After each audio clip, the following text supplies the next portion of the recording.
The morning sun cast golden rays across the grounds of Windsor Castle as preparations were underway for the annual summer garden party.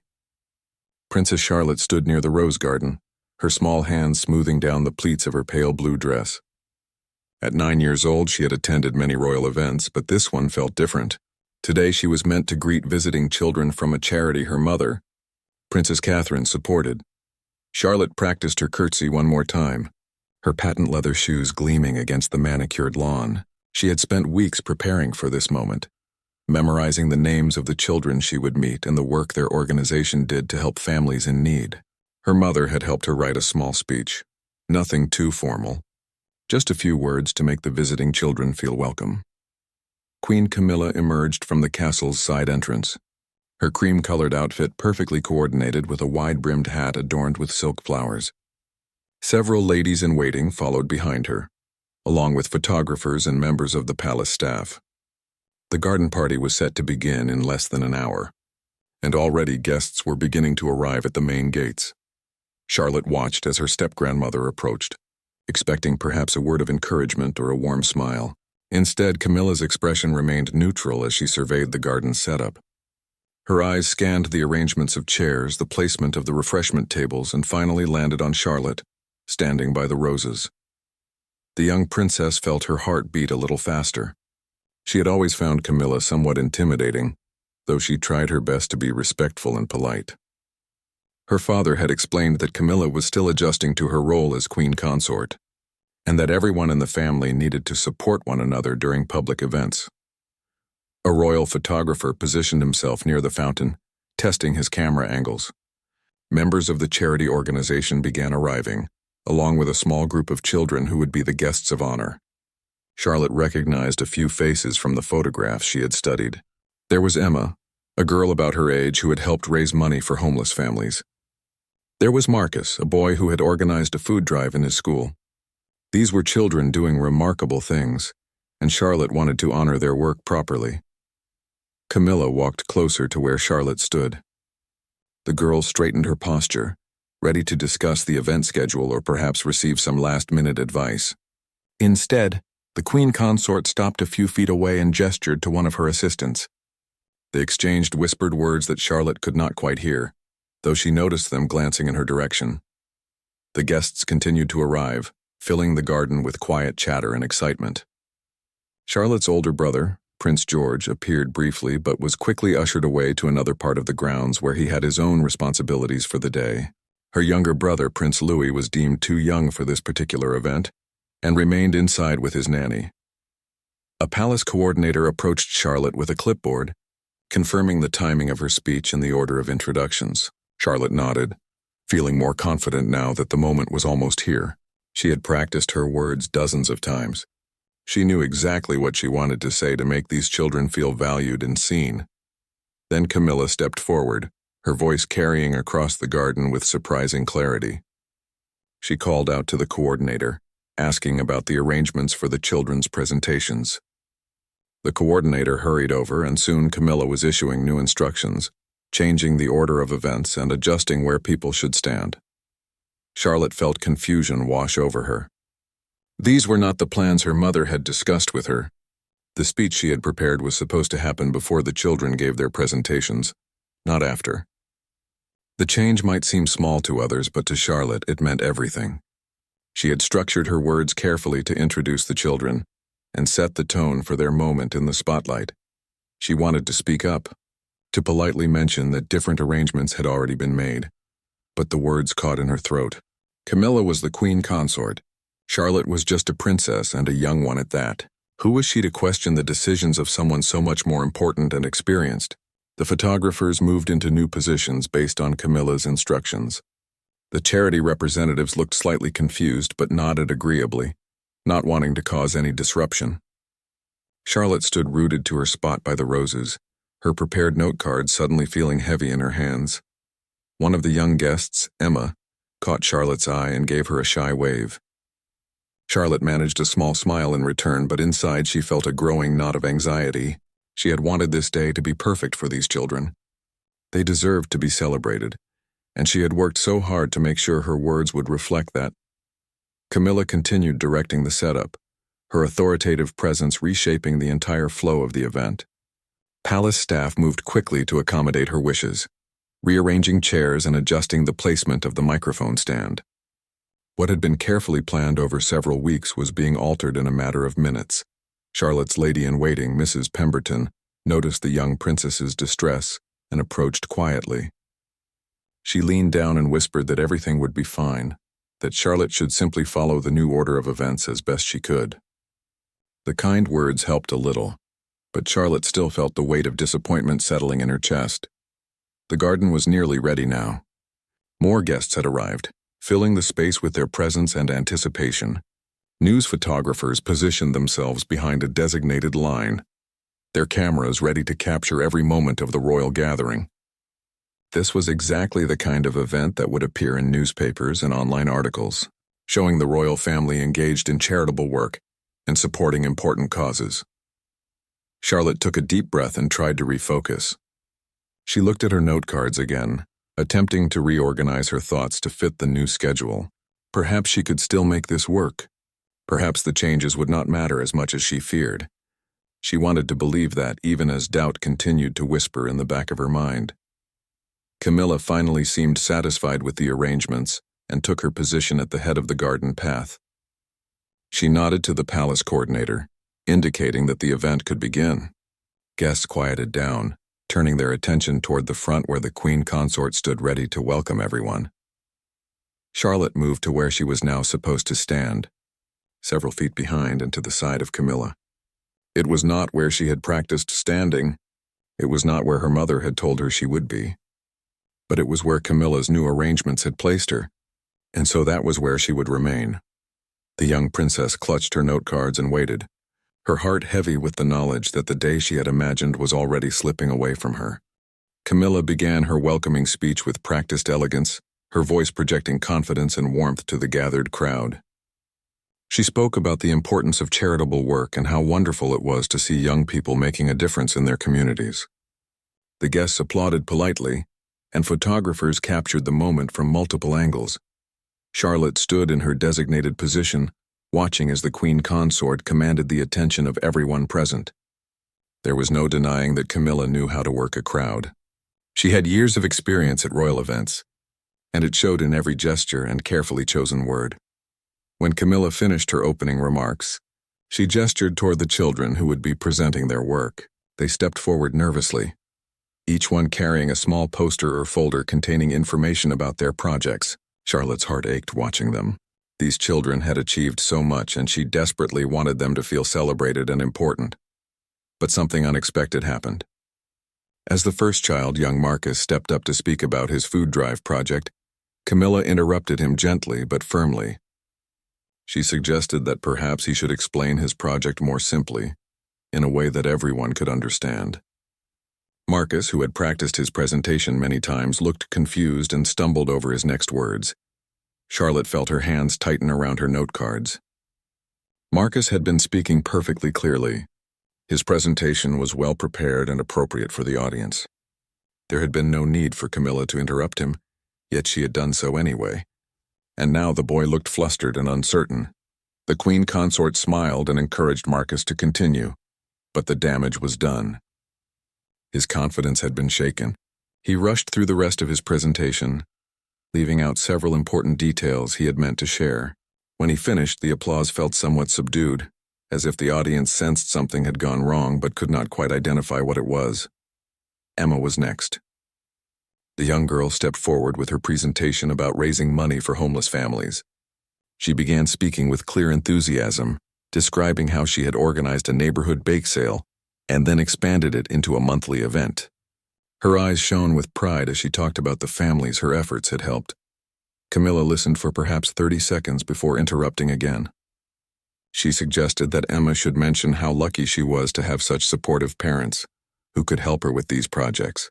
Emma paused, clearly thrown off by the interruption. Yes, she acknowledged quietly.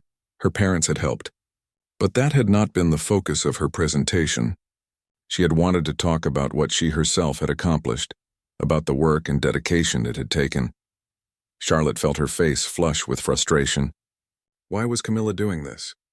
These children deserved their moment to shine, to feel proud of their achievements without being redirected or having their words reframed by someone else. The young princess glanced around the garden, noting the uncomfortable expressions on several faces. The charity representatives looked particularly uneasy. The interruptions continued with each child who presented. Camilla would listen briefly, then insert her own commentary or suggestions, often shifting the focus away from the child's actual accomplishments. To someone who did not know better, it might have seemed like she was simply being engaged and interested. But Charlotte could see the effect it was having on the young guests. Their shoulders slumped, their voices grew quieter, their initial excitement dimmed with each interruption. Finally, it was Charlotte's turn to speak.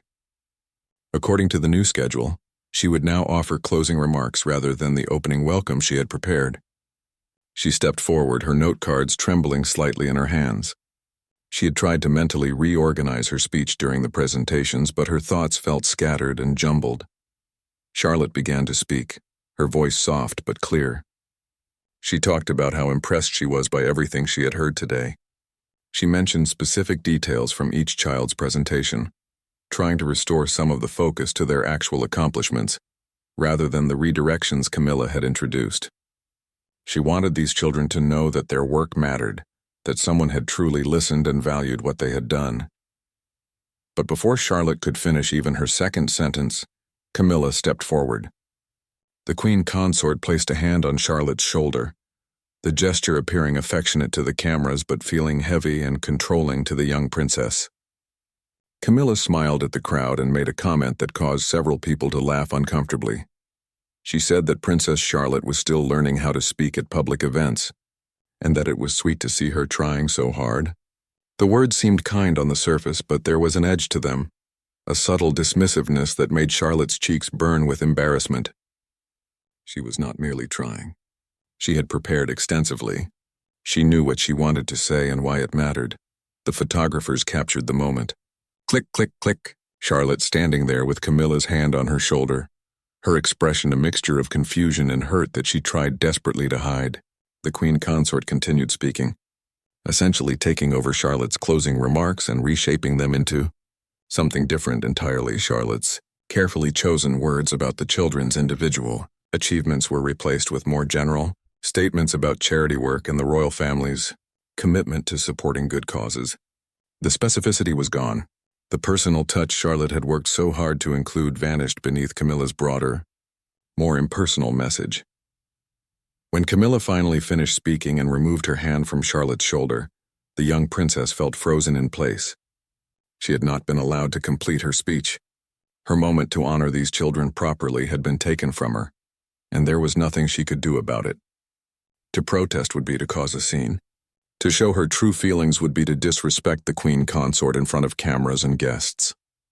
So Charlotte did what she had been taught to do in difficult moments. She smiled politely and stepped back. The event continued with refreshments being served. Guests mingled in the garden and the young charity workers were offered tea and small sandwiches. Charlotte tried to approach them, wanting to speak with each one individually and somehow make up for what had happened during the formal presentations. But Camilla was there too, inserting herself into these conversations as well. When Charlotte tried to ask Emma more about her bake sales, Camilla redirected the conversation to talk about traditional royal patronage of charitable causes. When Charlotte attempted to encourage Marcus to share more about his future plans for the food drive, Camilla spoke over her, offering her own suggestions about how such projects should be managed. Each time Charlotte tried to connect with the children, Camilla found a way to interrupt or redirect. It was not overt enough that anyone would call it rude. The queen consort maintained her pleasant demeanor, and her smile never faltered. But the effect was unmistakable. Charlotte was being systematically prevented from fulfilling the role she had prepared for, the role her mother had helped her understand and embrace. Mrs. Pemberton, Charlotte's lady-in-waiting, watched from a discreet distance. Her expression remained neutral, but her eyes told a different story. She could see what was happening, and it clearly troubled her. However, she was in no position to intervene. One did not question or contradict the queen consort, regardless of the circumstances. The palace guards stood at their posts around the garden perimeter. Most maintained their traditional stoic expressions, eyes forward, seemingly unaware of the social dynamics playing out before them. But one guard, a man named Thomas Whitfield who had served the royal family for over 15 years, could not help but notice what was occurring. Thomas had been present at many royal events involving the younger generation of royals. He had watched Princess Charlotte grow from a toddler into a thoughtful, conscientious young girl. He had seen her practice her waves, her curtsies, her public speaking. He knew how seriously she took her responsibilities even at her young age. What he was witnessing now disturbed him. It was subtle enough that most people might not recognize it for what it was, but Thomas had seen similar dynamics play out in various contexts over his years of service. This was not mentoring or guidance. This was something else entirely. Someone more powerful was diminishing someone less powerful, and doing so in a way that would be difficult to challenge or even properly describe afterward. Thomas kept his eyes forward, maintaining his professional demeanor. But inside he felt a growing sense of protectiveness toward the young princess. She deserved better than this. Those charity children deserved better than this. Yet there was nothing he could do except stand at his post and bear witness to what was unfolding. The garden party continued for another hour, though for Charlotte it felt like an eternity. She moved through the crowd with practiced politeness, smiling when expected, nodding at the appropriate moments, and maintaining the composure that had been drilled into her since she was old enough to appear at public events. But inside she felt hollow. The charity children seemed to sense that something was not quite right, though they were too polite and perhaps too intimidated by the royal setting to say anything. Emma kept glancing at Charlotte with a mixture of sympathy and confusion, as if trying to understand what had happened to the warm welcome the princess had clearly intended to give them. Camilla, meanwhile, appeared completely satisfied with how the event was progressing. She moved gracefully from group to group, offering words of encouragement and posing for photographs. To anyone watching casually, she seemed the picture of a caring royal matriarch, taking young Princess Charlotte under her wing and helping her navigate the complexities of public service. But those paying closer attention saw something different. They noticed how Camilla's hand would land on Charlotte's shoulder whenever the young princess tried to speak, effectively silencing her. They observed how the queen consort would step slightly in front of Charlotte when photographers approached, ensuring that she remained the central figure in most of the images. They heard how she would answer questions directed at Charlotte before the girl even had a chance to open her mouth. Thomas Whitfield maintained his position near the garden's east gate, his eyes scanning the perimeter as duty required, but his attention kept drifting back to the interaction unfolding in the center of the garden. He had a daughter about Charlotte's age, and he recognized the look on the young princess's face. It was the expression of a child trying desperately to meet expectations while simultaneously being told that nothing she does is quite good enough. Another guard, positioned near the fountain, caught Thomas's eye briefly. The subtle shake of his head suggested that he too had noticed the uncomfortable dynamics of the event. Royal guards were trained to be invisible observers, to see and hear everything while appearing to notice nothing. But they were still human beings, and what they were witnessing today tested their professional detachment. A photographer from one of the major news agencies approached Charlotte, asking if she would pose for a photo with the charity children. Charlotte's face lit up with genuine happiness. This was what she had wanted all along, a chance to stand with these remarkable young people and celebrate their achievements. She began to position herself among them, her smile finally reaching her eyes for the first time that afternoon. But before the photographer could take even a single shot, Camilla swept in. She suggested that it would be better to have a group photo with all the adults included as well, not just the children and Charlotte. The composition the photographer had envisioned, which would have put the focus squarely on the young people and their work, was dismantled in favor of a more traditional arrangement with Camilla at the center. Charlotte's smile faltered but did not disappear entirely. She could not afford to show disappointment. Not here, not now, not with cameras recording every moment. So she adjusted her position, moving to where Camilla indicated, and maintained her pleasant expression even as her heart sank further. The photographer took several shots, and Charlotte knew that this was what would appear in tomorrow's newspapers and online articles. Not the meaningful moment she had hoped to create, but rather another standard royal photo opportunity with Camilla positioned as the star and everyone else as supporting players. When the photo session ended, Charlotte excused herself politely, saying she needed to visit the powder room. Mrs. Pemberton immediately moved to accompany her as protocol required.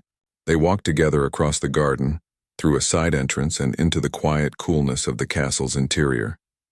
Once they were safely away from the crowd and the cameras, Charlotte's composure cracked. Her eyes filled with tears, though she fought to keep them from falling. Mrs. Pemberton led her to a small private sitting room and closed the door gently behind them. Charlotte sank into a chair, her hands still clutching the note cards she had never been allowed to properly use. Mrs. Pemberton knelt beside her, her expression full of compassion and concern. She did not say anything at first, simply offering her presence and support while Charlotte struggled to regain control of her emotions. Finally, Charlotte spoke, her voice small and shaky. She asked what she had done wrong. She had prepared so carefully. She had practiced her speech dozens of times. She had learned about each child and their projects. She had wanted so badly to make them feel special and valued. But somehow everything had gone wrong and she did not understand why. Mrs. Pemberton's expression grew even more troubled. She chose her words carefully, aware that anything she said could be repeated or misconstrued. She told Charlotte that she had done nothing wrong, that her preparations had been excellent and that her intentions had been pure and admirable. Sometimes, she said gently, things do not go as planned at royal events and young royals have to learn to adapt and persevere. But Charlotte was perceptive beyond her years. She recognized that Mrs. Pemberton was being careful, diplomatic, avoiding saying what they both knew to be true. This was not simply a case of things not going as planned. Someone had deliberately changed the plans, interrupted her speech, diminished her role, and taken over the event she was supposed to help lead. The young princess wiped at her eyes with the back of her hand, careful not to smudge the light makeup she wore for public appearances. She took several deep breaths, trying to compose herself. She knew she would have to return to the garden party. She could not hide away while guests were still present. That would be inappropriate and would likely lead to questions she did not want to answer. Mrs. Pemberton helped Charlotte freshen up, smoothing her hair and adjusting her dress. They stood together in front of a mirror, and the lady-in-waiting placed a gentle hand on the young princess's shoulder, a gesture of support and solidarity that stood in stark contrast to Camilla's controlling touch earlier. Before they returned to the garden, Mrs. Pemberton said something that Charlotte would remember for years to come. She told the princess that grace and dignity were not about always being in the spotlight or having things go one's way. True grace was about maintaining composure and kindness even when circumstances were difficult or unfair. And true dignity was about staying true to one's values and intentions regardless of whether others recognized or appreciated them. Charlotte nodded, absorbing these words. They helped, though they did not erase the hurt and disappointment she felt. She straightened her shoulders, lifted her chin, and prepared to return to the garden with her pleasant public face firmly in place. When they emerged from the castle, Thomas Whitfield noticed them from his position by the gate. He saw Charlotte's slightly red-rimmed eyes despite the careful repair work that had clearly been done. He saw the way she held herself with forced confidence, and he felt a deep admiration for this young girl who was learning harsh lessons about royal life far earlier than she should have to. Charlotte rejoined the garden party and immediately sought out the charity children. She was determined that even if she could not give them the formal recognition she had planned, she would at least spend time with them individually and let them know that their work truly mattered to her. She found Marcus by the refreshment table and engaged him in conversation about his food drive. Without Camilla hovering nearby at that particular moment, Charlotte was finally able to ask the questions she had prepared, to listen to his answers, and to offer genuine encouragement. Marcus relaxed and began sharing more details about his work, his face lighting up with renewed enthusiasm. One by one, Charlotte connected with each of the young charity workers. She gave them the attention and recognition they deserved, even if it was not in the formal, public way she had originally planned. These quiet conversations away from the main crowd became, in some ways, more meaningful than any speech could have been. But Camilla noticed. The Queen Consort observed Charlotte's interactions with the children, and her expression suggested that she was not pleased with this development.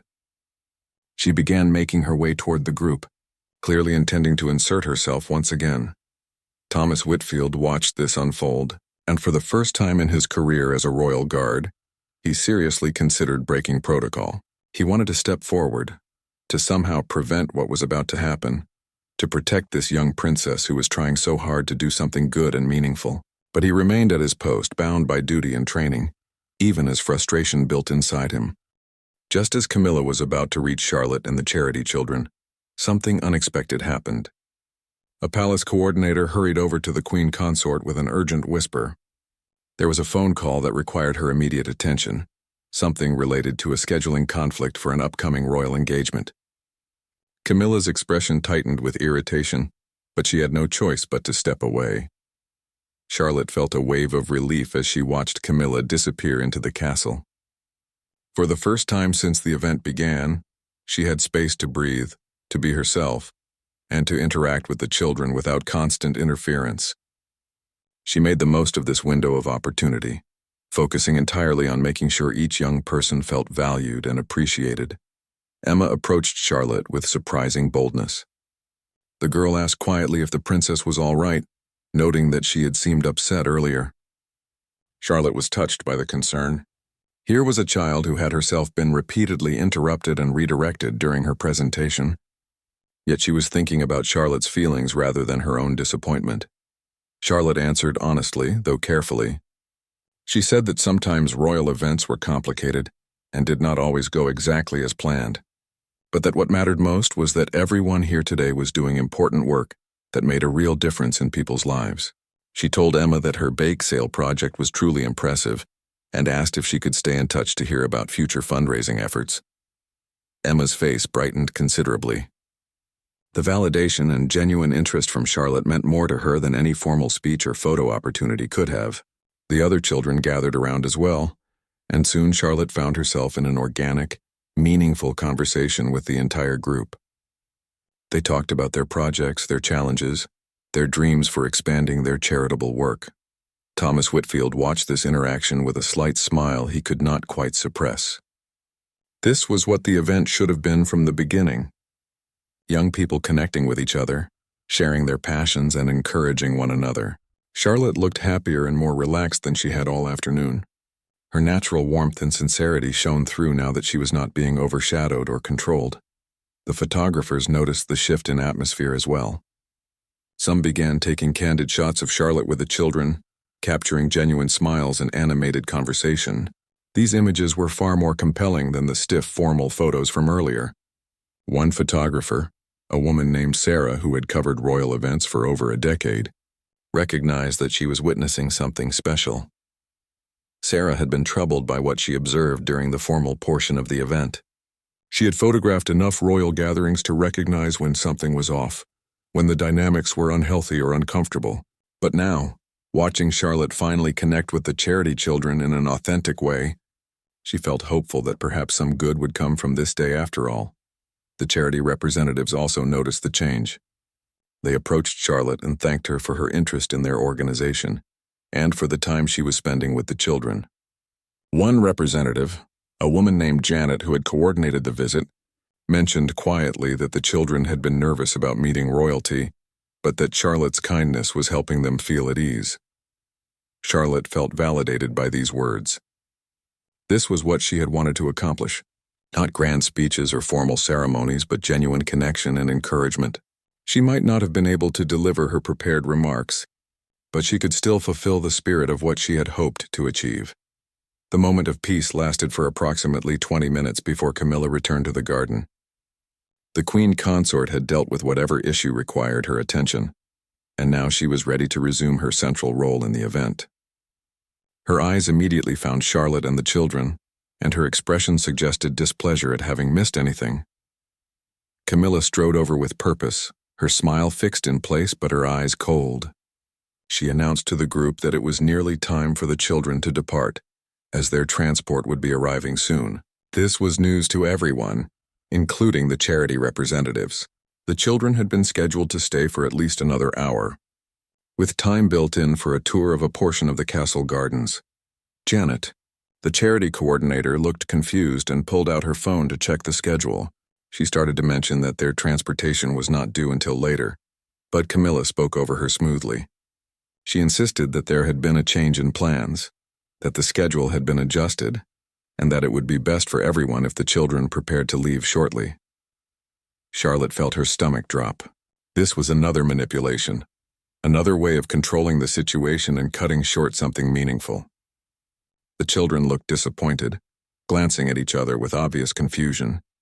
They had been promised more time, and now that time was being taken away without proper explanation. But what could anyone do? Camilla was the queen consort. If she said it was time for guests to leave, then no one had the authority to contradict her. Janet tried once more to politely mention the original schedule, but Camilla dismissed her concerns with practiced ease, insisting that these changes were necessary due to other palace commitments. Charlotte wanted to protest. She wanted to say that this was not fair to the children, that they deserved the full experience they had been promised. But the words died in her throat.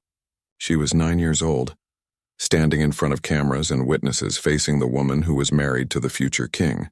What could she possibly say or do that would not make the situation worse? Thomas Whitfield observed this development with growing anger. He had seen enough now to understand the full pattern of what was happening. This was not about scheduling conflicts or palace logistics. This was about control and dominance.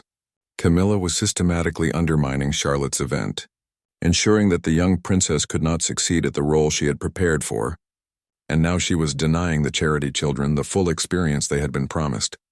The guard's hands tightened into fists at his sides, though his face remained professionally neutral. He had served in the military before joining the palace guard, and he recognized the kind of behavior he was witnessing. It was subtle abuse of power, the kind that was difficult to prove or challenge but devastating to those on the receiving end. Palace staff began ushering the children toward the exit, following Camilla's instructions despite the confusion and disappointment evident on everyone's faces. Charlotte walked with them, determined to at least say proper goodbyes and thank them for coming. She shook each child's hand, looked them in the eyes, and told them sincerely that their work inspired her. Emma hugged Charlotte impulsively before leaving, a breach of protocol but one that no one had the heart to correct. The young princess hugged her back, grateful for the genuine moment of connection. Marcus waved as he departed, and the other children called out their thanks, their voices tinged with disappointment at having to leave earlier than expected. When the children and their representatives had gone, Charlotte stood in the garden feeling utterly defeated. The event she had worked so hard to prepare for had been systematically dismantled. Her speech had been interrupted and taken over. Her interactions with the guests had been controlled and limited. And now the children had been sent away early, denied the full experience they deserved. Camilla approached Charlotte with a smile that did not reach her eyes. She placed a hand on the girl's shoulder once more, that same controlling gesture from earlier. She told Charlotte that she had done well for her first major hosting role, though there was much she would need to learn about managing public events effectively. The words were structured as praise but delivered as criticism. Charlotte nodded mechanically, unable to trust herself to speak. If she opened her mouth, she might say something she would regret. She might let the hurt and anger and frustration pour out in a way that would be recorded and reported, and held against her for years to come. So she remained silent, her jaw tight and her eyes stinging with unshed tears. Camilla seemed satisfied with Charlotte's subdued response. She released the girl's shoulder and turned to speak with palace staff about cleanup and arrangements for future events. She moved away, leaving Charlotte standing alone in the garden that had been the site of so much disappointment. Thomas Whitfield could bear it no longer. He knew he was risking his position, possibly even his career, but he could not simply stand by and do nothing. He waited until Camilla was out of sight. Then he did something no guard was supposed to do. He broke his statue-like stance and turned his head to look directly at Princess Charlotte. Their eyes met across the garden. Charlotte, exhausted and heartbroken, found herself looking into the face of a man she had seen at countless royal events but never really noticed. What she saw in his expression stunned her. It was not pity, which she would have hated. It was not sympathy, which would have made her cry. It was recognition and validation. Thomas's look said everything he could not speak aloud. It acknowledged what had happened. It affirmed that she had every right to feel hurt and angry. It confirmed that she had done nothing wrong, that she had handled herself with grace under impossible circumstances. Most importantly, it showed. The moment lasted only a few seconds before Thomas returned his gaze to its proper forward position. But those few seconds changed something fundamental for Charlotte. She had felt completely alone in her experience, believing that perhaps she was being overly sensitive or misunderstanding the situation. But Thomas's expression had confirmed that she was not imagining things, that what happened was real and wrong, and that she was not alone in recognizing it. Charlotte took a deep breath and straightened her shoulders.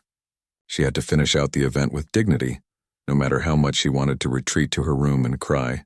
There were still a few guests lingering in the garden, some photographers packing up their equipment and palace staff managing the cleanup. She could not simply disappear. She moved through the remaining social obligations with mechanical precision. She thanked the staff for their work. She posed for a few final photographs. She answered brief questions from a reporter about what it was like to host her first major charitable event. Her responses were polite and appropriate, giving no hint of the turmoil roiling inside her. Mrs. Pemberton stayed close, a steady and supportive presence. She did not ask questions or offer platitudes. She simply remained at Charlotte's side, ready to assist if needed, providing silent solidarity in the face of everything that had transpired. When the garden had finally cleared and Charlotte was released from her public duties, she walked slowly back toward the castle. Her feet felt heavy and exhaustion was beginning to set in. Not just physical tiredness, but emotional depletion from hours of maintaining a facade while feeling progressively more diminished. As she passed by the position where Thomas had been standing, she glanced in his direction. He was no longer there. Guards rotated positions and his shift had likely ended or moved to another area. But knowing that he had witnessed what happened, that his unspoken support had been real, gave Charlotte a small measure of comfort. Inside the castle, Charlotte made her way to her room. She wanted nothing more than to close the door, take off her formal dress, and process everything that had happened in private.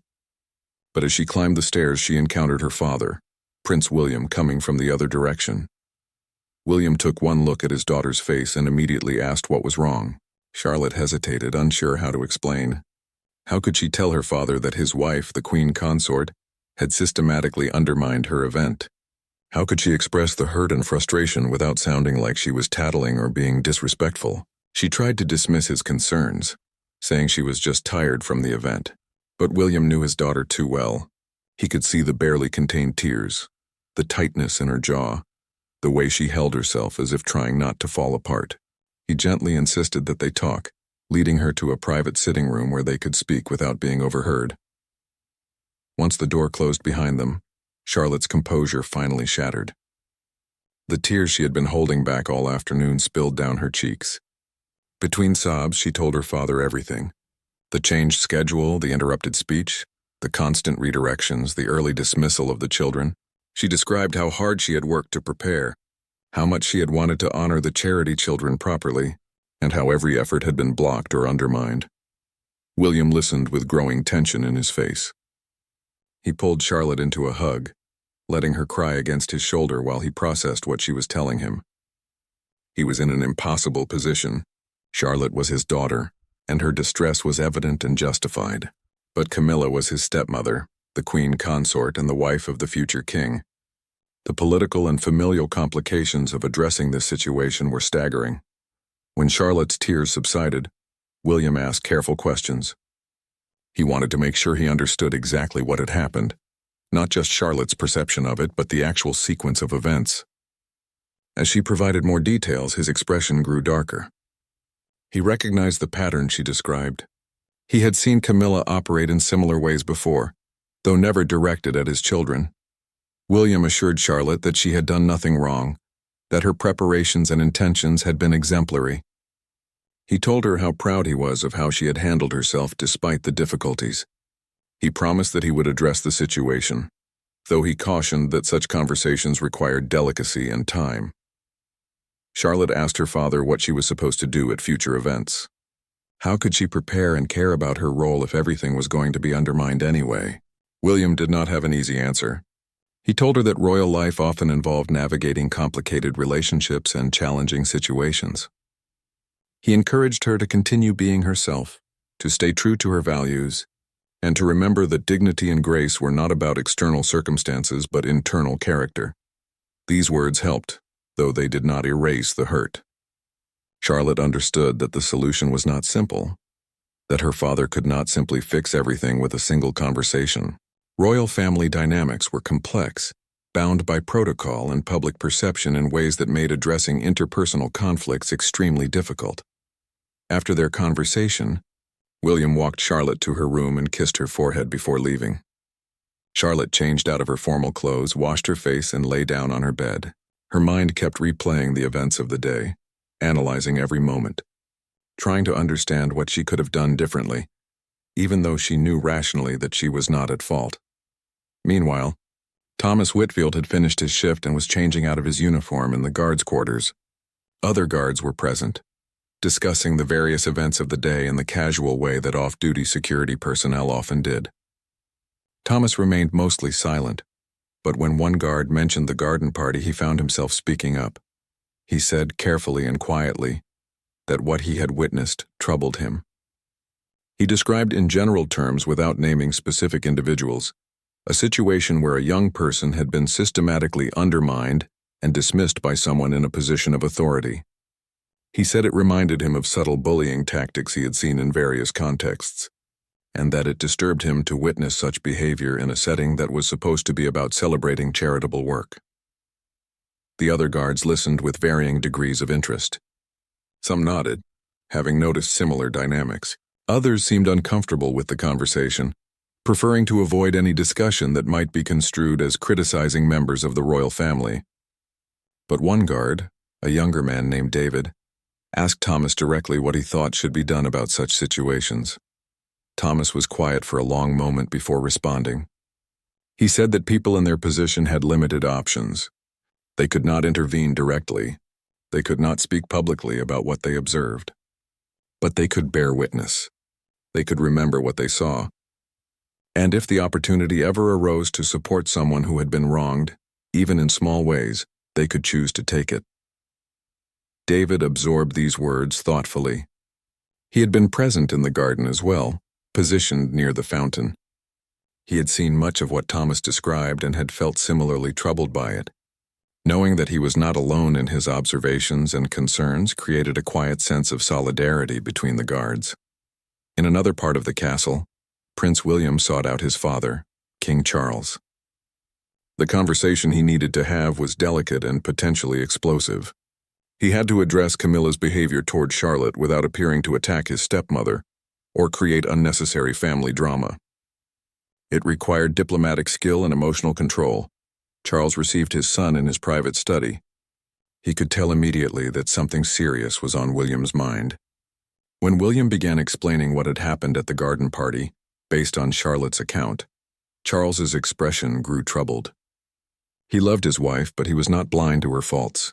He had witnessed her tendency to dominate situations and need to be the center of attention. William tried to present the information as objectively as possible, describing specific actions and their effects on Charlotte, rather than making broad character accusations. He emphasized that Charlotte had prepared extensively for the event and had genuinely wanted to honor the charity children. He explained how each of her efforts had been blocked or redirected, culminating in the children being sent away early despite the original schedule. Charles listened carefully, his fingers steepled in front of his face. He asked clarifying questions, trying to understand the full scope of what had occurred. He acknowledged that the situation was troubling and agreed that it needed to be addressed. However, he also noted the complexity of correcting Camilla's behavior without creating a larger conflict that could damage family relationships and potentially become public. The king promised to speak with Camilla privately about appropriate boundaries and the importance of allowing younger royals to develop their own roles and relationships with charitable organizations, but he cautioned William that change might be gradual and that Charlotte would need support and guidance in navigating future interactions with her step-grandmother, William left the meeting feeling somewhat satisfied that the issue was being taken seriously, but also frustrated by the limitations of what could be done. He knew from experience that conversations with Camilla about her Baha'i. Over the following days, Charlotte tried to return to her normal routine. She attended her lessons, practiced piano, and spent time with her brothers. but the events of the garden party lingered in her mind, affecting her confidence and her enthusiasm for future royal engagements. She found herself dreading the next event where she might have to interact with Camilla. Catherine noticed the change in her daughter. Charlotte had always been enthusiastic about learning her royal role, eager to find ways to make a positive difference in the world. But now there was hesitancy, a pulling back that concerned Catherine deeply. She knew she needed to address this before it became a permanent shift in Charlotte's character. Mother and daughter had a long conversation one afternoon in Catherine's private sitting room. Catherine shared some of her own experiences with difficult royal family dynamics, carefully avoiding specific criticisms but making it clear that she understood what Charlotte was feeling. She emphasized that Charlotte's worth and capability were not determined by whether Camilla recognized them. Catherine told Charlotte something important. There would always be people who felt threatened by goodness in others, who needed to diminish others to feel important themselves. The key was not to let those people change who you were or make you doubt your own value and intentions. She encouraged Charlotte to continue preparing thoroughly for her duties, to stay true to her kind heart, and to remember that the people who truly mattered would see and appreciate her efforts. These conversations helped Charlotte begin to process what had happened and find a path forward. She decided that she would not let one bad experience destroy her passion for charitable work or her commitment to being a thoughtful, engaged member of the royal family. But she would also be more careful about situations where Camilla had the opportunity to undermine her efforts. Meanwhile, King Charles had his promised conversation with Camilla. It did not go as well as he had hoped. When he raised the issue of the garden party and suggested that she might have been too controlling in her involvement, Camilla became defensive. She insisted that she had simply been trying to help Charlotte learn how to manage public events properly. She claimed that the young princess needed guidance and structure, and that she was only doing what any caring step-grandmother would do. Charles tried to explain that guidance should not come at the expense of allowing Charlotte to fulfill her own role, but Camilla was unmoved. She pointed out that she had decades of experience with royal events while Charlotte was still a child. She suggested that perhaps Charlotte was being oversensitive, that children her age often misinterpreted well-meaning adult intervention as criticism or control. The conversation ended without real resolution. Charles felt frustrated by his wife's inability or unwillingness to see how her behavior had affected Charlotte. Camilla felt unfairly criticized for what she genuinely believed were helpful actions. The gulf between their perspectives remained as wide as ever, but something had shifted nonetheless. The incident had been noticed, discussed, and documented in family conversations. William and Catherine were now alert to potential problems in future interactions between Camilla and their children. They would be more careful about event planning and more protective about allowing Camilla unsupervised involvement in the children's public appearances. The photographs from the garden party were published in various newspapers and online platforms over the following week.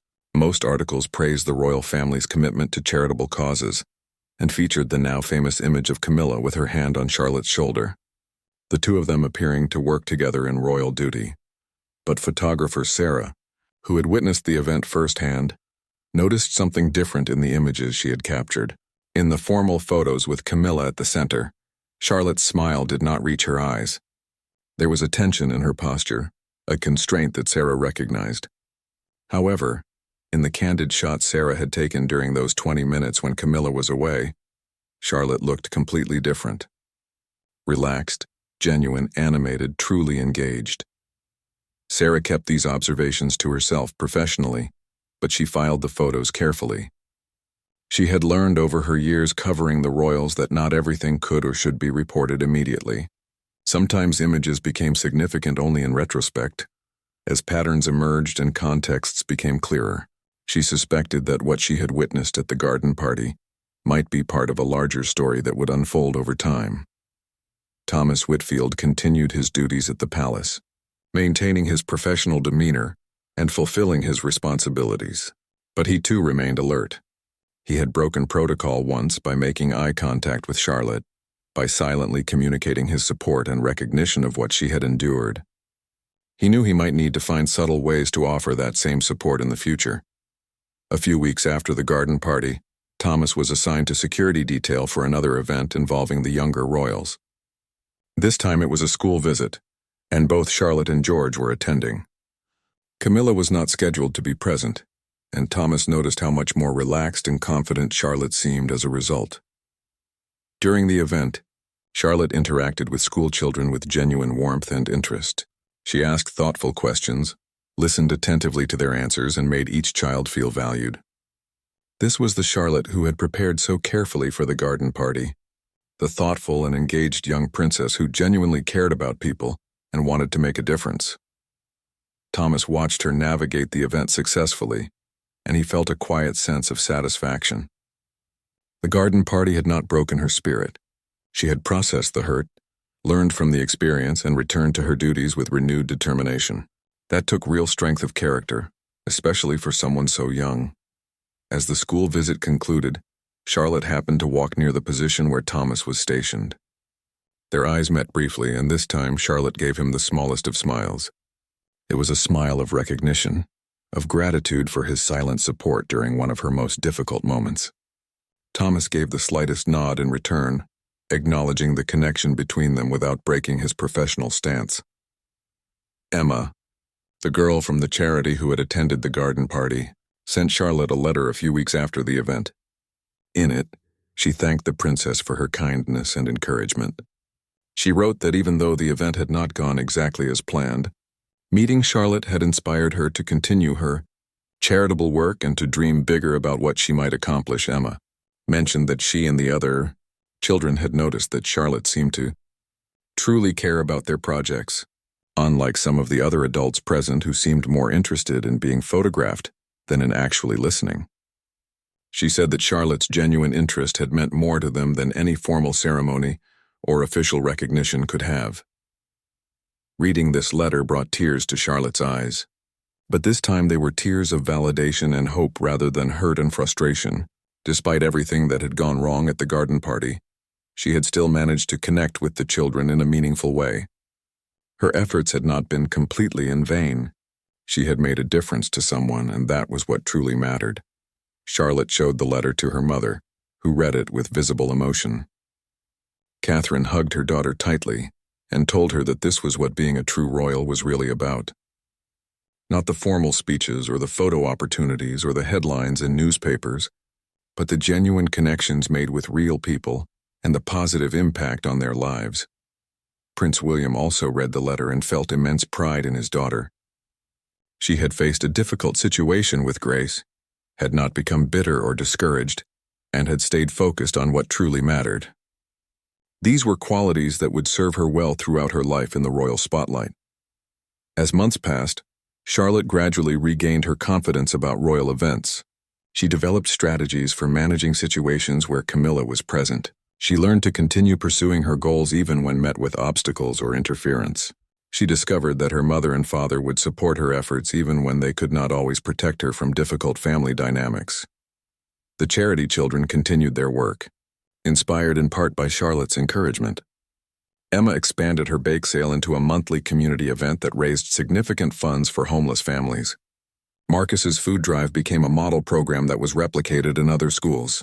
The other children also continued their efforts, each one making a real difference in their own way. And sometimes, when Charlotte was at public events and felt overwhelmed or discouraged, she would remember that moment in the garden when Thomas Whitfield had looked at her with recognition and solidarity. She remembered that there were people watching who saw the truth of situations even when they could not speak it aloud. She remembered that grace and dignity were internal qualities that no one could take from her, no matter how they might try. Thomas remained at his post through changing seasons and rotating duties. He witnessed many more royal events, some smooth and successful, others complicated by family dynamics and interpersonal tensions. But he never forgot that afternoon in the garden, when a young princess had needed someone to simply see and acknowledge what she was experiencing.